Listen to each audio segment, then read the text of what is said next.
Good morning, students. We'll continue with the magnetic materials. Last one topic left over, the hysteresis. That I'll finish off. Apparent dip we'll see tomorrow. I'll start the optical instrument, simple microscope, compound, and telescope. Now we'll finish off all this theoretical. Apparent dip is a numerical part. So tomorrow, all the numericals of the total syllabus, what all we discuss, we'll focus on that one. Now the one last topic called hysteresis, just a theoretical one. We'll just focus on that one. So if you see especially the ferromagnetic material,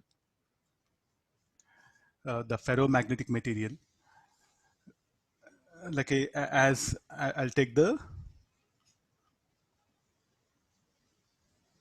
this one. So this is the example ferromagnetic, special iron, steel, cobalt, nickel. These are very popular what we are using. I'll pass a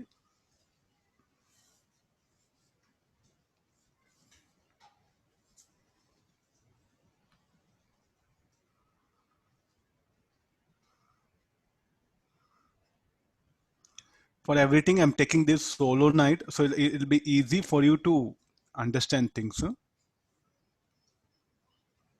A current I, this will be I, and this current I will set up an external field, that is B naught. And what is that B naught? Mu naught Ni. And we know from definition mu naught H. And what is H? H is Ni. How to vary H? By varying current, because we don't go for N. What is N? Again, N is N by L. Number of turns per unit length. And what is L? L is this one. In books, they didn't give much description. Students will think H is some sort of, no, in a solenoid, just vary current, the H will vary. What is capital H? Magnetizing field intensity. What is B naught? Magnetizing field. How much B naught is what H? The measure of B naught is what H. Able to understand? Yesterday, I think we gave some description about all these quantities. So how to vary the field? By varying H. This one. And what is the next? This one. So this particular, in what direction the induced magnetic field will be set up? In the direction of B naught, because there is a ferromagnetic rod. So Bi will be very much greater than B naught. This what overall the ferromagnetic substance, it will take place here. So I'm interested now. Let me vary H. I'll increase H, because earlier this iron rod is not at all magnetized. Okay, let me magnetize it. I'll vary H. I'll increase H. Then I'll decrease. Then we'll see what conditions will come. So this called like nothing but the hysteresis curve we are going to discuss here now.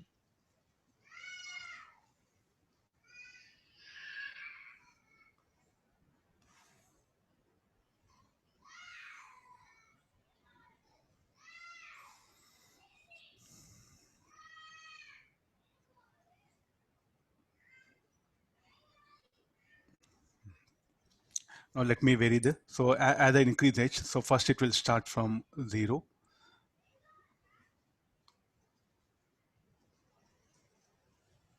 It will increase. So as H increases, the B will increase. What do you mean by B? The net field, what is B? Some books, they have wrote this as intensity of magnetization. I think nothing wrong. In y-axis, they took intensity of magnetization. Nothing wrong, because what is the total magnetic field? How much a substance got magnetized? That's what intensity of magnetization. How much of net magnetic field depends on what? How much the substance got magnetized. And for ferromagnetic, the Bi is very much greater than B naught. Even in place of B, some books they're given high intensity of magnetization along y-axis. The curve will be same. So don't get confused here. Everything will be same, that one. So as I increase the current I, the B naught will increase. Then you go back to the domains. So usually what is the ferromagnetic substance? The domain will be there. So the net magnetic field initially will be 0, Bi. So as I increase the B naught, then one of the domain will force the other domains to align their dipole moment in the direction of B naught. And as the net dipole moment increases, the Bi will increase. So therefore this will increase here. And finally what will happen? We will get a curve like this. And as I further increase, there won't be further change. You can see that one. It got saturated. Even increase H, or when the B will remain constant. This is called a saturation. Why do this saturation? When all the domains get aligned, tell me what will be left over there. There no more further any alignment will occur, no? Then the ferromagnet says that S, I'm saturated, no more further alignment, because if all the domains, in all the domains, if the dipole moment of all the atoms, if they are in the direction of applied field, finish, or no more further alignment will occur, and it gets saturated here. So no more further induced magnetic field will increase. That's why in the books they took that as y-axis intensity of magnetization. And this bi will be several thousand times. Bi will be several times, thousand times of b naught. Okay, it means you can put, don't think in this way like, sir, h increases, b naught will increase, b naught increases, bi constant, b will increase. So y horizontal curve, bi will be several thousand times. So therefore, even the small change in b naught will not help much. So it will get saturated here. So now these are the some points. We'll write it. This is O, this is A, this is B. Next, after this, when I start decreasing, I'll decrease the H. How to decrease H? By decreasing current. So as you decrease current here, so what do we expect? We expect that the BI should also decrease, no?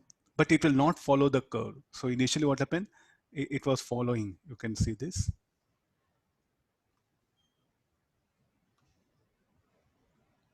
It was following like this. So when we decrease the thing, no, so I'll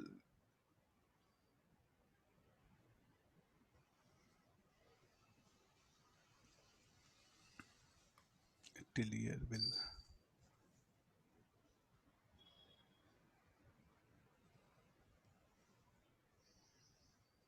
now it will be that one. So when HS, when current through the solenoid has become zero, we do get some magnetic field still left over. So what does it mean? The substance got magnetized. It has retained some magnetization. So it will not retrace path. It will not retrace path. We'll get like this curve. Are you able to understand? If it were O A B B A O, if it were come like this, means once you make current zero, then no longer this will behave like a magnet. But here what happened? You keep on increase current, this will get magnetized as long as current is flowing. Then once you again decrease the current, then what do we expect? As some induced magnetic field will decrease. Once current becomes zero, what we thought is like Bi will be zero. No, it will retain some magnetization. What happens is the domains what pen all will not come to their initial state. They will retain some dipole moment. The substance will retain some dipole moment. It got magnetized. It got magnetized. So shall I say retentivity, residual magnetism. You just wait. Let me finish off the total this one. So this called like a R, OR. I'll give you the symbol R. What is R? OR is called as a retentivity or residual magnetism.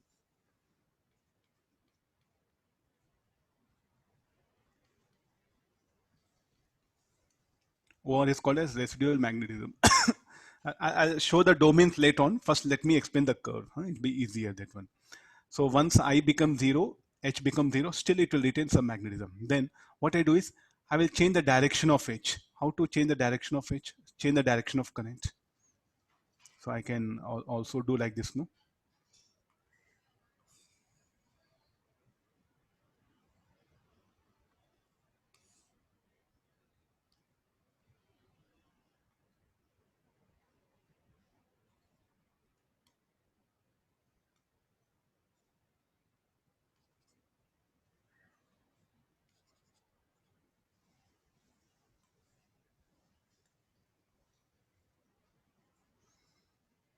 Current was, yeah, like this. Now the B naught direction will be in this direction. BI, let me show it time being like this. No. As I change the direction of current, how to change the H? By just changing the direction of current through the solenoid. Is it very easy? Yes, it's quite very easy. There's a battery is there, variable EMF, that one. I'll change the polarity, the current direction will change it. Then as H now, H becomes negative. So what it will do? It will now what will happen? Induce magnetic field opposite to the earlier induction. Earlier there was a magnetism. Then what happen? The B naught is there. So some of the domains what happen will align itself in the direction of B naught. They will force other domains which are having magnetic moment opposite to the initial one. So gradually what happen at one point, so what happen again, the net magnetism inside the metal will become zero. The net magnetization has become zero. So this is called like a coercivity. So what is OR? OR is called as retentivity, residual, retains, and OC is called as coercivity. Coercivity, coerce. Now, any government that is working for welfare of government, but nowadays the opposition parties are coercing their plans, or they're coercing their particular the motives. Coercing means what? Opposing that one. Coerce force, COERCES. The grammatical meaning that one. Coerce means one which will be opposition. So coercivity, what it will do? It will eliminate. Means residual, that one. Means here the value of H at which what will happen? The total magnetism inside the material will be eliminated, coerced. So there was some magnetism left over, no? That everything what happen will get eliminated here. So at this particular point, what is the magnetization substance? Zero. You can see that one. Here zero. Again, the substance will get back to the original state. Then as I further increase H, then the magnetization will come in opposite direction, the BI. And again, the what happened? The domains will start aligning. Again, when all the domains they get aligned, no saturation will be attained, and further increase in H will not make further alignment of domains. So this is saturation. So now again I'll decrease H. Then again the curve what will happen will take a shape like this. Then when H has become zero, it will still retain some like a magnetization. That's called like a retentivity again. So again, I'll change the direction of H. So somewhere at this particular point, it will become zero. The total magnitude is zero. So again, if I increase, it come like this. So you see, it's not going to. There's a one cycle. There's everything will become one cycle. O C D E F B. This will become one cycle. So when I go round like this, means I'll start from here. As the magnetizing field intensity increases, the magnetization increases, or magnetic field net magnetic field strength increases. The domain starts getting aligned. They'll get saturated. Further increase in H will not increase the magnetization. Then, if I decrease H, it will start decreasing. Then at one point, when magnetizing field intensity is zero, it will retain some magnetization. So the substance got magnetized. If you remove this particular ferromagnetic rod here in this position, no, it got magnetized. But iron is not a magnet, but we can magnetize it. This is called like an artificial magnetism. How to produce artificial magnets? By this method. Or I told you earlier yesterday one method. What is the method? You just hammer it. Tell me for how long years you have to hammer? 10, 15 years. Look at this pass current. Within 1 hour, what you'll get a powerful magnet. How much powerful you want, you'll get that much of powerful. Like that in applications, we need very powerful magnets.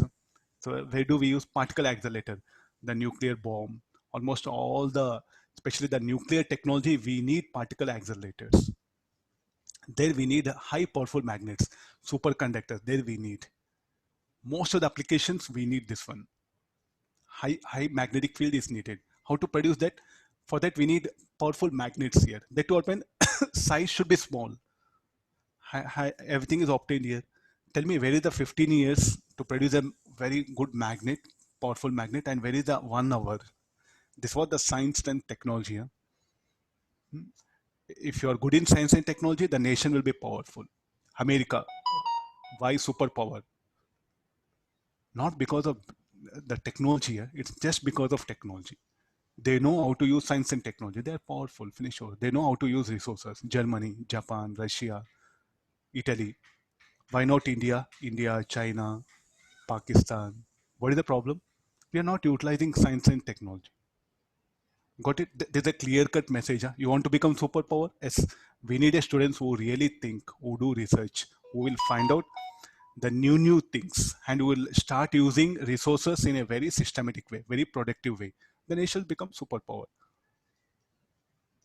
The lack of intellectuals in India. I should say like that. If you want to check in Google, you have an exact description.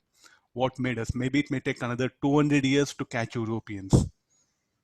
We are in that state. Still, we have to far lagging behind. Slowly now we entered into bookish world. It may take another 50 years for us to digest bookish world, then practical world. From practical world again to research world. Then from research world to manufacturing world. Then comes that one. So it happened. So in the Europe, what happened? It started from 14th century. Our science started from 19th century. So within 100 years, not possible to change society so rapidly.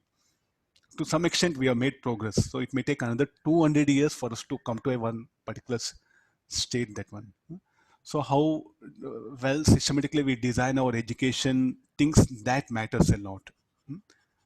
So it's a responsibility of you now.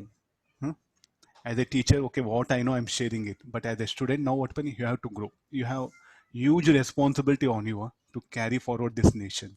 How good thinker you are, not just solving numericals, practical approach, practical analysis, manufacturing of it without any defects, productivity, efficiency, all it matters. It's not that easy. For that, you need sacrifice. If you watch Big Boss, for every weekly 3 movies, then IPL cricket is there, then that.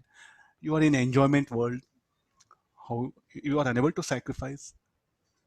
Okay, per day entertainment, half an hour I think sufficient. For a human beings, half an hour is sufficient. For half an hour you listen song or you watch something, or 1 hour you put it. But the remaining other time you should spend. No? But we have a totally different mindset. We think that enjoyment is what everything. There makes a lot of difference. When you spend 4 5 hours watching TV, how it is possible? Not only you, I'm not talking about you. In general, public here, 4 5 hours per day they sit in front of TV. How it is possible? How do they can concentrate? This is what happens in research labs. No, the one person comes home, hardly will take pen paper and study something. Only in office you'll do research. Not possible. I think some of your parents or relatives who are working in defense lab now do make observation their lifestyle will not help that lifestyle. It's my teacher, my responsibility to enlighten you. Afterwards, left to you which particular path you want to pick up, enjoyment life or thinking life where you want to do something for nation. It's left to you. Okay, this is about the history. So finally, I'll come back to the original point. This one I started. So this is one cycle. No? What is the one cycle? You have to take it from here. B, R, C, D, E, F, B. This is one cycle. So what I see is that there is some heat will be generated. For that, I should do work, no? To make it to undergo variation. Sir, why you are doing work? See, to send a current, somebody should do work. What is that? The cell does work here. The current H should increase, then decrease, again change direction, again increase, decrease. The cell does work. What all the energy is supplied by cell, where do it has gone? It started from here, it is here only. Then I go and calculate the energy that one. So that energy will be lost as heat in the material. So the hysteresis curve becomes very important. The area under the curve, what happens will help us to differentiate the different types of materials, classify the materials. So the area of BH cycle here, the area under the curve, what happened? It is equal to heat dissipated in one cycle. So what is this area?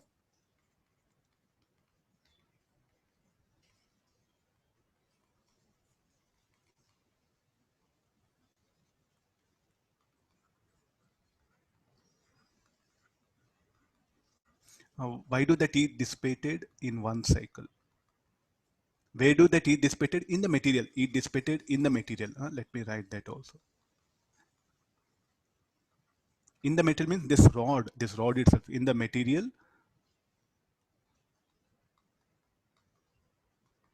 in one cycle.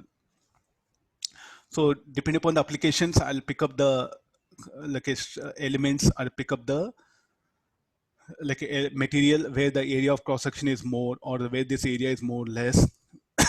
What happened based on that? I'll pick up here. So this called like a hysteresis loop. The name of the topic will give name for this hysteresis. Hysteresis. Hysteresis means hysteresis. What is the meaning of lagging? You see that the B lags H, no? Suppose say like a year, H increases, of course B will increase. Afterwards H increases, B will not increase. As H decreases, the B will not decrease. So B is lagging. The B lags behind the H at all points. Now H is non-zero. What is B? B is zero. H is zero. B is certain, should be zero, no? But it's returning value. So at all points, what happened? The B lags H. That lagging word is called as a hysteresis. According to the Greek or the Latin, the lagging word is called as a hysteresis. Hysteresis. So that we call hysteresis, that one.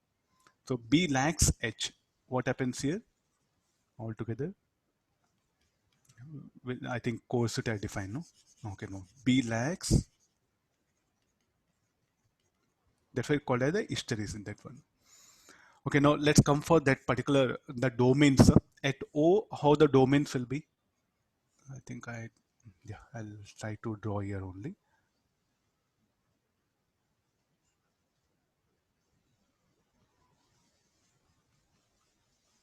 Let me assume that one here, and at A,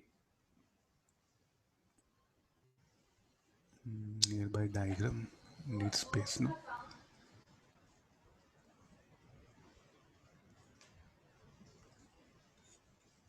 At A, I'll show the domains. I think a little bit some help will come, so it will start getting aligned.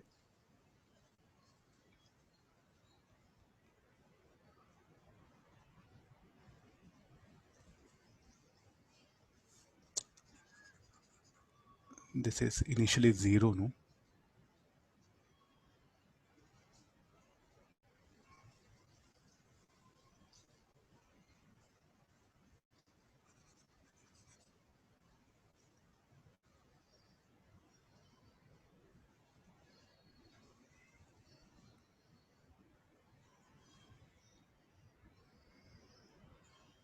Some rough diagram, and at B, what will happen? All the domains. I'm not showing the shape of the domains. Rough diagram. It got aligned. Finish over. Further you increase, it cannot change. Finish over. There is upper limit for that particular domain. Again, at this particular point,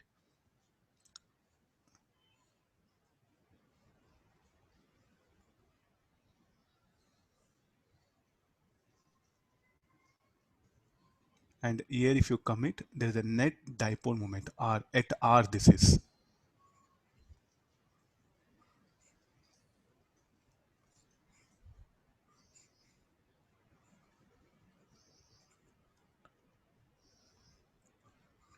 If you check the substance, there's a net dipole moment.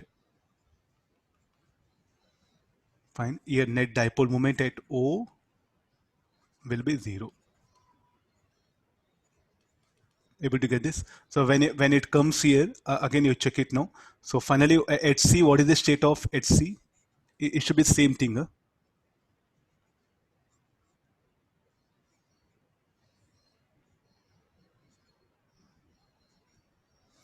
At D, what should be the diagram? You have to show everything getting aligned here. At B, again at E, one last diagram. It should be opposite of this condition, what we have.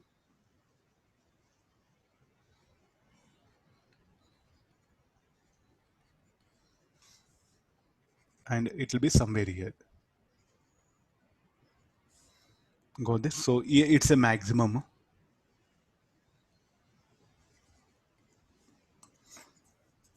the M net will be maximum. You see what's happening to here? The domains, they are made to rotate, no? The atom, they're made to rotate. So to align the domains, what happens, there'll be friction between the domains or between the atoms, that one. So some work has to be done. Some energy is needed to align the domains. That energy, what happen, will get converted into heat.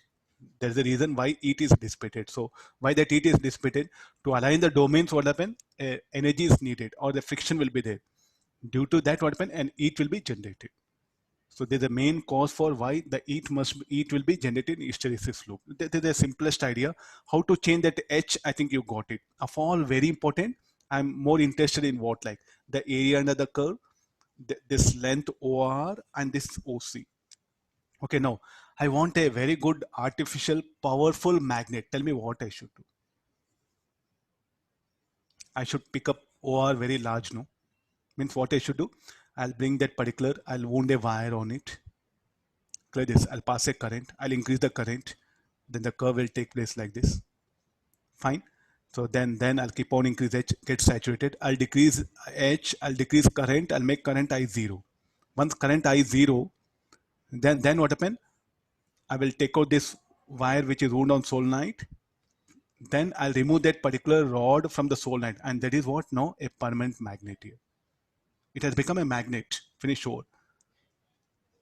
Will it retain forever? It's as long as that it will retain. So now this has become a magnet. The substance has become magnet. Artificial magnet here. So who can undergo this magnetization? The ferromagnetic substance, not dia or para. We have already seen they're having less magnetization. So iron, cobalt, nickel, steel. These are the very four elements are there. Then next alloys, which I prefer here. Okay, got this. I think the value of OR and OC is what something very crucial for us. So based on that, I can classify the ferromagnetic materials which I use for applications. Agreed, all of you? Shall I come out of this? These domains, they may ask you diagrams like this also. So this is the permanent magnet. Now here is what permanent magnet is obtained here. Okay, let's get into the application part. So this hysteresis curve based on this. And now if I plot the hysteresis for soft iron and steel, for the soft iron, the area is less. You can see very much from this.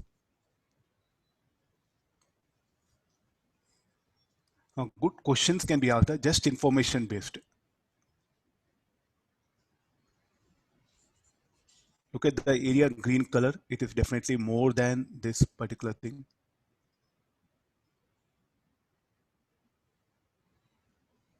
S.C. Verma, he has shown it separately like this. In some of the books, they are overlapped so that the students can analyze here. No, when I compare the steel and soft iron, no, I do have the areas like this here. They don't have different material, they'll have different value of the, and high, nothing, no problem. I already told you what is high.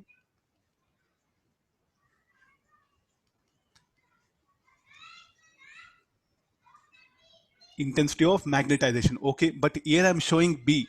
So don't get confused here because the net field inside the material is nothing but what pen. The measure of intensity of magnetization, how much the substance got magnetized, that is what I know. And the measure of I is nothing but the net field inside the substance. So both are same. So don't get confused. That's why I brought two diagrams so that will be easy for you. Okay, no, this what you're showing. So definitely the iron is having less area than steel. Agree this? Okay, let's come for that one. Now retentivity of soft iron is greater than. So if you look at this, some data what is available. Retentivity of soft iron is greater than that retentivity of steel. There's one information. Coercivity of soft iron is less than the coercivity of steel. The coercivity means this is the retentivity R1, C1, R2, C2. Coercivity of which one is more? That of the steel is more. And retentivity of which one is more? Soft iron is greater than that of retentivity of steel. Some one of the book they given data. So from this, what we can write here, OR2. I'm comparing both the diagrams. Retentivity of soft iron is greater than OR2 greater than OR1. The coercivity of steel is more than that one, OC1 greater than OC2. I think this data is very important. Next, area of hysteresis flow of soft iron is much smaller than that of steel, so that hysteresis loss per unit volume per cycle is less for soft iron than steel. Area under the curve. Next, again, the permeability, mu r. Mu r for which one will be more? For iron, it will be more. I think I'll check the data.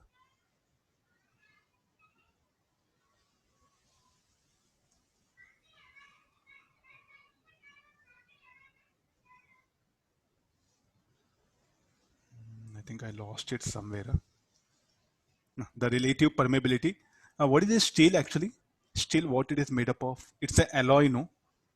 Steel is an alloy. So I'm just going for a good comparison of this steel and iron, because that is what we widely use here. No, I'll write all the data. Next, permeability, no? Mu r is greater for soft iron.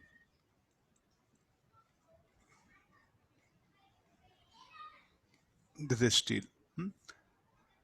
Susceptibility of iron is greater than,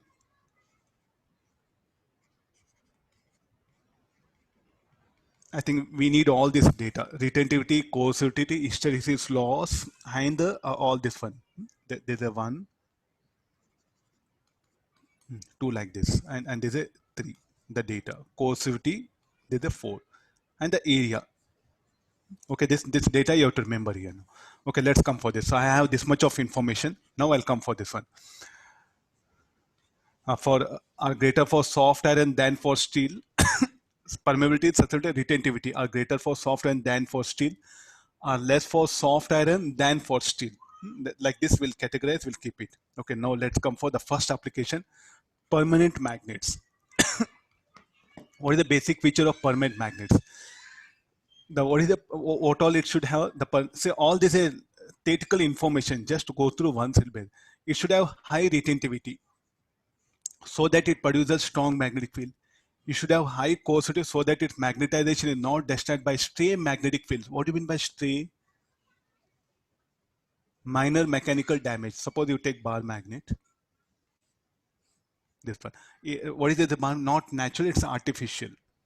I just wound a wire on it, I'll pass a current, I'll make it to undergo the path O, A, B, then C. Then it'll get magnetized. Then I'll take it out the solenoid wire, then it got a magnet here. Then there'll be stray magnetic fields. No, stray magnetic fields means like if it is nearby a current carrying wire, it got magnetized. It's having a dipole moment. This particular current carrying wire nearby it can produce a magnetic field. No, and if this produces magnetic field in such a way, it should produce. No. Let's assume something here. Okay, it produce magnetic field in such a way that uh, some. Okay, well, there's a body. I'll put it. There is some current carrying structure. Current carrying body it is. If it produces magnetic field such that the magnetic field is in this direction, tell me what will to resultant dipole moment. What is this M? By hysteresis loop, I made it magnetized. And what is this Mi due to this particular body? This is what I'm using in some application. This is magnet produced. I'm using in application. There are some surrounding objects are there where they're carrying current and they'll produce magnetic field. And because of that, dipole moment in the magnet will be in this direction. Or say like some B external. Same thing. They're the external, no? Now what this B external will do? Will try to decrease dipole moment, no? And if the B external is such that if it can nullify this, how much struggle you made to produce this magnet, artificial magnet, no? That everything what happened, it get demagnetized. So therefore, what I should take care now? For a permanent magnet, what should be given priority? The coercivity should be given priority. Even if it's having less retentivity, if it's having high coercivity, means once you say what is the problem is, suppose let's go to some microwave oven. there's a magnet is needed. I manufactured a magnet, artificial magnet. I fitted inside that one. Due to some other elements, current carrying elements, it will produce a magnetic field. And the magnet which was fitted in microwave oven, okay, what happened? It gets demagnetized, finish over. It will lose all magnet. Why? Because of this stray magnets. Then what happened again? What you should do? You should come, open the microwave oven, open the part where this artificial magnet was introduced. Then again you magnetize it, remagnetize it. Again you have to introduce. It may cost you some 2,000 rupees. Cost of oven 10,000 rupees. It's a big problem, no? So once a magnet kept inside any equipment, I should not remove. Example, loudspeaker. I should not remove. In television, we have magnet. Everywhere in equipment, what happen? A artificial magnetism is needed. So once it is fitted in the equipment, it should not be removed. It will be very costly. It will be big trouble. So at any cost, I should see that it should not get demagnetized. So therefore, what is the priority now? For a permanent magnet, the coercivity should be very high, though let it be less. So then one more thing, permeability should be high. If it is a very good permeability, yes, good magnetization will be obtained. Powerful magnet it will become. So then therefore you see that one. High retentivity is needed, high coercivity, high permeability. Still what will happen? I'll prefer soft iron only. In spite of its slightly smaller than soft iron, steel is favored for making permanent magnets. The reason for that? What is the reason for that? Which is having more retentivity? OC1, steel is having more retentivity than the iron, no? But you look at the retentivity of, coercivity of steel is more, but retentivity of what? Iron is more. So I want artificial magnet. Shall I pick up iron or steel? Though the retentivity of iron is more, but still the steel is preferred because they're having more coercivity. What is the reason for that? Because the permanent magnets, what happens once you magnetize it, at any cost, it should not get demagnetized. So that's why, in spite of its slightly small retentivity than soft iron, steel is favored for making permanent magnets. Steel has much higher coercivity than soft iron. The maintenance steel is not easily destroyed by stray fields. Once magnetized under a strong field, it retains it for a long duration. Getting the idea? So I told you high retentivity, but the high coercivity is given priority over high retentivity. High permeability as iron and steel. Almost they're having, because what is the steel? Again, it's a alloy of iron only, no? So steel, what happened? So there's a composition: iron, cobalt, chromium, magnesium, carbon. If I mix up cobalt steel, carbon steel, so these are things. So these are the different types of steels are there. Which I'll prefer that one: cobalt steel, carbon steel. Okay, got this. Permanent magnets, what means steel is preferred. Is it okay? Conclusion. So I think I have to shade it here. Steel is favored for making permanent magnets. This is the thing. Because of its high coercivity. There's everything, especially there in SURMA, he has given in paragraph, not summarized here. So that if you get a lot of confusion. This I picked up a paragraph where clearly he has given all the reasons. Okay, let's come for that one. Electromagnets. So for electromagnets, what is the type of? High initial permittivity, low retentivity is needed.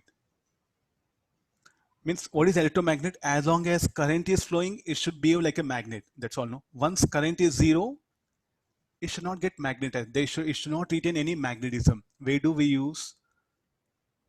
Where do we use loudspeaker? Many applications are there. Electromagnet is having wide applications. Means as long as current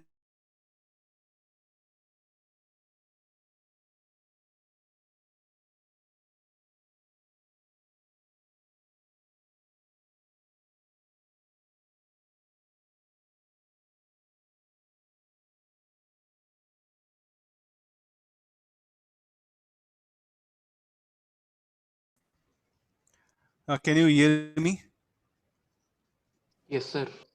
You may some power gone with mobile data will run. Will manage. Oh, oh. Yeah. Shall I continue? Yes, sir. Shall I continue? Oh, okay, fine now. No, for electromagnet, what is the basic necessity of electromagnet is once current, when you're using, it should behave like a magnet, the material. Once you stop using it, it should not be. Means when current is flowing, it should behave like a magnet.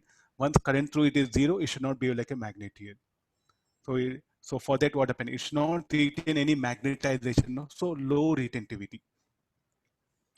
I think this idea, magnetization is lost and the magnetic current is switched off. Means as long as current flowing, it should be like a magnet. Once current zero, it should not be magnet. So better let it have low retentivity. Soft iron is more suitable than steel for cores of electromagnets. There's a thing. There's a requirement for electromagnets. Got it? Now, transformer cores. I think already we discussed core transformer. Can you remember? I think I'll take you to the diagram.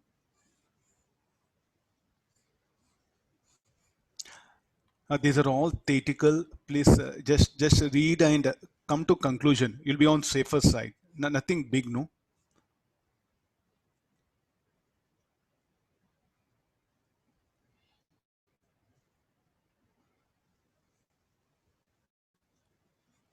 Okay, can you remember this is a primary, this is secondary, and this is a core, no. And that what pen it was laminate. It was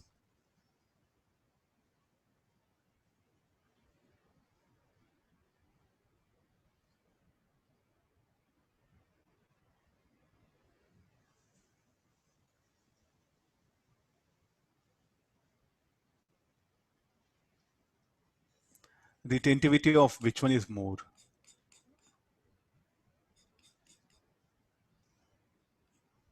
OR2. OR2 is less than OR2 is greater than OR, no? Okay, okay. I think some data.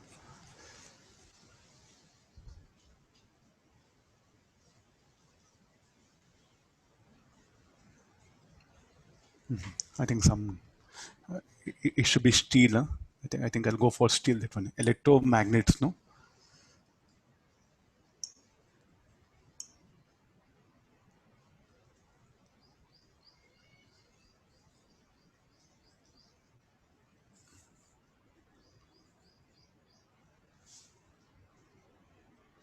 Iron is having more retentivity, permeability, so that magnetization is large even for a small magnetizing field. I think I should give priority for permeability here. Huh? Permeability is what given priority. Huh? Not this one. I'll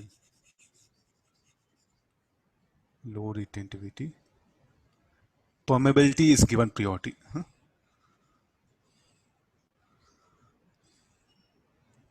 Based on this, the electromagnets are picked up here. Okay, I just change it. So rather than this should be given priority for electromagnet. Anyway, like the retentivity again will go for the iron, no? Though it's a steel, no? Compared to steel, it's having high permeability. Okay, now last one, transformer core. So if you remember, there'll be some eddy currents will be there, no? So if you can laminated core.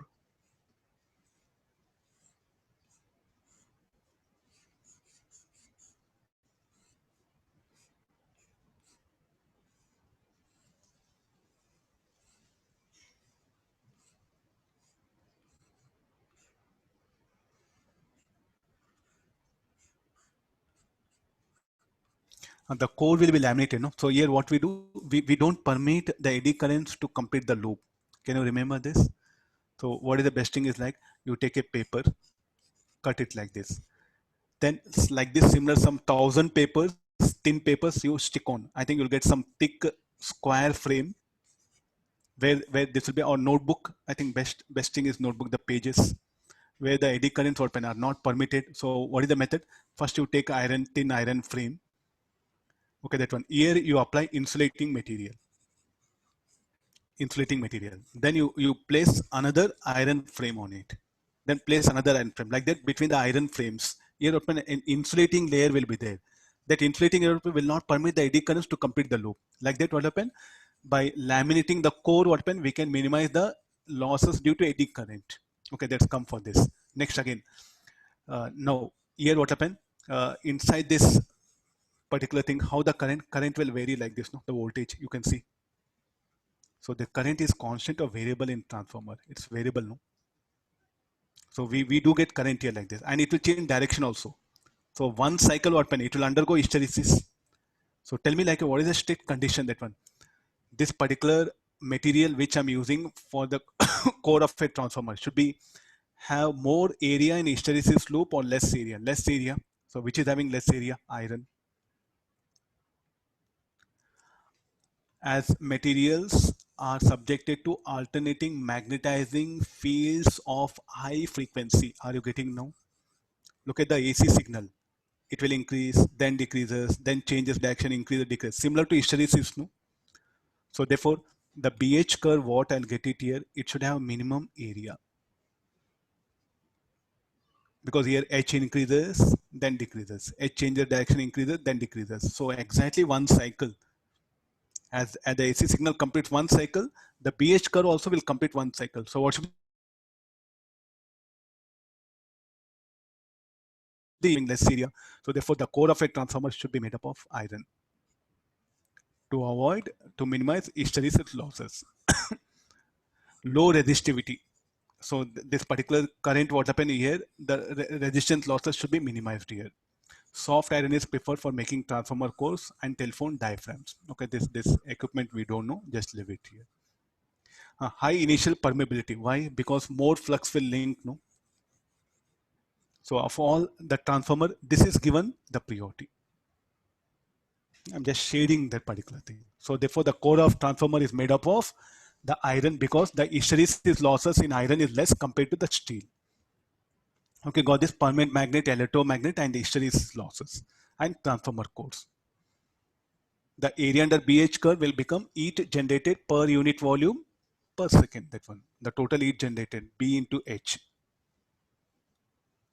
There's a very good theoretical questions can be asked. Just do remember this one. One apparent dip is left over. Tomorrow I'll cover in the numerical session. I'll start the optical instruments. Now I think I picked up some everything. So in the form of a curve is what is showing us some very good diagram. And now you see why they're given so much of importance. The magnetic memory is something very important. You look at the tapes, that one. Can I use this hysteresis loop to find out the hysteresis method to store the information? Yes. Even nowadays also movies, when we store the movie information, the picture and the audio, video information in the magnetic tapes only. Can you see that reel they'll call, no? Can you remember? So like this brown color strip will be there. This brown color strip will be there. Brown or black or something strip will be there. Here what happened with the help of this substance, what all that audio video information will be stored and this will be further divided into sectors. And first what happened, video will be taken. Can you remember? I think if you have some information about how that movie is, first video will be taken. Then next what happened, you can say dubbing, shall I call dubbing? Means for all that particular video taken, what happened? During the video capture, they tell dialogues, but that will not be clearly captured. So once the after video capture gets over, video, then what we do? Then next what happened? We'll introduce audio. So in that particular tape, what happened? This particular region, this is used for to store audio. This is for video. I'll capture the video and that video will be put. Then again, they'll go for studio for each and every scene. What happened? That particular audio will be added here in sequence. It's not that easy. Again, movie also. I should not talk against much here. Lot of science is involved.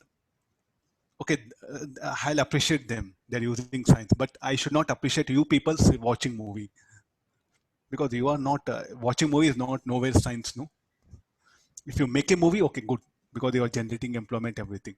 But if you're watching movie, then you are stupid. That much I can say. So the audio will be added separately. First, the video will be captured. How that information is stored? In the form of magnetic field. So this particular region again will be divided. This one. So here what happened? The scene one. Okay, they'll put some 5 sectors. So all that information will be stored here. So there's a mechanism there. So if you want, just type in Google. No, you get the overall that the way how do they introduce information, video, audio on the magnetic tape. So, and what is this tip? Should be made up of magnetic material. So first it's a plastic. On that I'll give a ferromagnetic coating, and that particular areas will be there. That will get magnetized, small areas. It's a very wonderful technique. You just read once. It'll be better watch some video or something. They'll show graphics also clearly. Okay, there's a area. And memory devices to store information. Yes, I'll go for this one. And magnetic recording, this one. Just now I discussed these are for disable for transformer. No? So like this, they can give graphical information also. So I'll wind up this topic. So we'll go for optical instruments.